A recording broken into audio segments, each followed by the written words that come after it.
What's up, everybody? I'm your host, Brian Watkins, and welcome to another edition of the Brian Watkins channel. My subject today is about R. Kelly getting put back in jail yesterday. I had been meaning to do it sooner, but I was real busy and had to take care of some stuff. And by the time I had looked up, I had did one, but it was incomplete. So I'm making up for it now. Now, he's back in jail for child support. And the thing is that, like I said before, and I'll say it again, I've always been a fan of R. Kelly's music. I never got into his personal life. Like I said, I'm still shocked. Like, for instance, with the late Michael Jackson, may he rest in peace. Now, personally, I believe Michael Jackson didn't do those things to those kids. But I'm going to tell you some things I saw when I was like, 14? I say about 14. I know it was at the height of his, Thriller era. I think he did the moonwalk for the first time on Motown's 25 Yesterday, Today, and Tomorrow, something like that. And I had saw that he had Emmanuel Lewis sitting on his lap. I'm like, okay. And then he was around all the kids and stuff like that. And I'm like, that's gonna get him in some trouble. And I'm sure people close to him warned him about it. And I'm saying that to say this. When it happened, I wasn't surprised. Now, R. Kelly.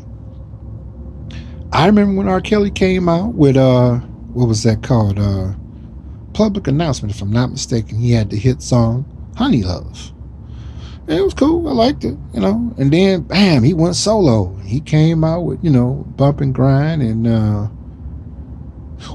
that other song when he was with Public Announcement was You the Only One I Want to Slow Dance With. That was nice. So when he went solo and came out with Bump and Grind and My Body's Calling For You, and, he just blew up. My sister went to go see him, and, he just kept blowing up. And then he did the song, I Believe I Can Fly, and he wrote the song for the late Michael Jackson, You're Not Alone, and, he was just bringing it.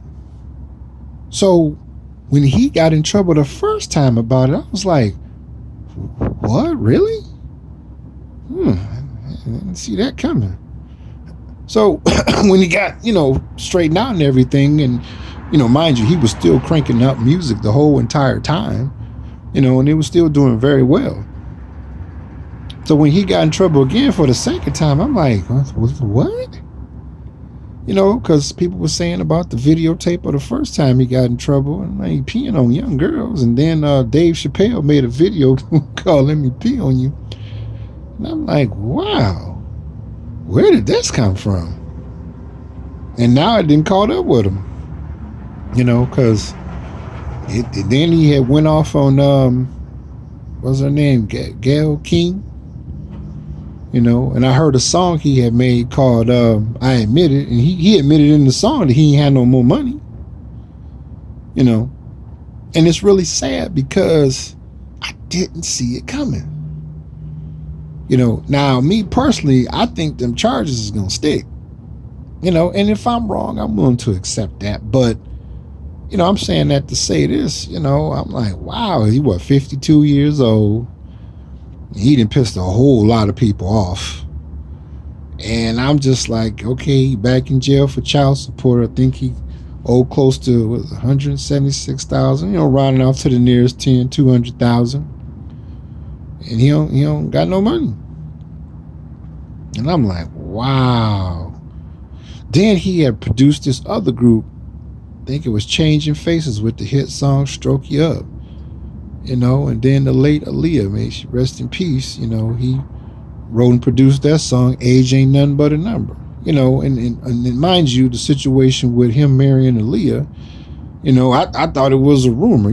Sometimes stuff is true and sometimes it ain't.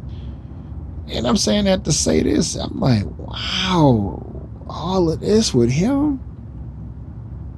Now, viewers, I want to know, you can put it in the comments section, do you think that he's going to get out of this? I don't see it. Excuse me. I really don't. I don't see it this time, because this is the second time. You know, I remember all the stuff he was going through the first time. I'm like, damn. I said, well, you know, I hope he gets straightened out, and, you know, he got himself straight. Now, like, I hope he stays straight and leave it alone. And then all these women came out, and his ex-wife explained all the stuff he was doing. And then there was some parents that had been trying to get their daughter back, and they went public, and they was like, I want my daughter back. And I was like, ooh, this is not good. It's just sad. You know, like I said, growing up listening to all kind of music. I listen to all kind of music. I listen to R&B, funk, rock, reggae, country music. I'm even like starting to appreciate classic even more, classical and jazz. So, you know, it was always scandals and stuff with entertainers and movie stars and things of that nature. You know, sometimes the stuff is true, sometimes it ain't, dealing with the tabloids. So I'm like, well, I ain't never seen them with no young girls and stuff like that, so maybe it ain't true, you know. And it turned out it was. I'm like, what? Oh, man. Now, don't get me wrong. I know I crack a lot of jokes and stuff on R. Kelly and entertainers just in general, but it's just out of fun, you know. It don't mean I don't care. You know, I just hope that, okay, let's say that it turns out that he, you know, don't beat the cases and the charges continue to stick like they are. Because I heard they're supposed to bring out another bombshell of footage that he was having sex with a 14-year-old girl, you know. But let's say that he end up, you know, because he's facing like 40 to 7 years of prison time if convicted. And all I can say is I hope that he gets some help, you know, to straighten out the situation for him, you know. That's sad, you know. Wow, man. Because people were protesting and saying, how would you feel if somebody pouring urine on your, you know, little girl and all these things? I'm just like, wow. So, viewers, put in the comments section how you look at it. What do you think that may happen? You think that he, you know, might not get out of it? Or you think he, you know, is going to get out of it? If so, whatever way you want to put it, you know, state it, and please state why, because I'm curious. I want to know, because like I said, I won't say I'm in denial. I'm just in a state of shock that R. Kelly did all these things. Man, I'm speechless. So, go on and put your comments down. I want to know, and don't you go anywhere.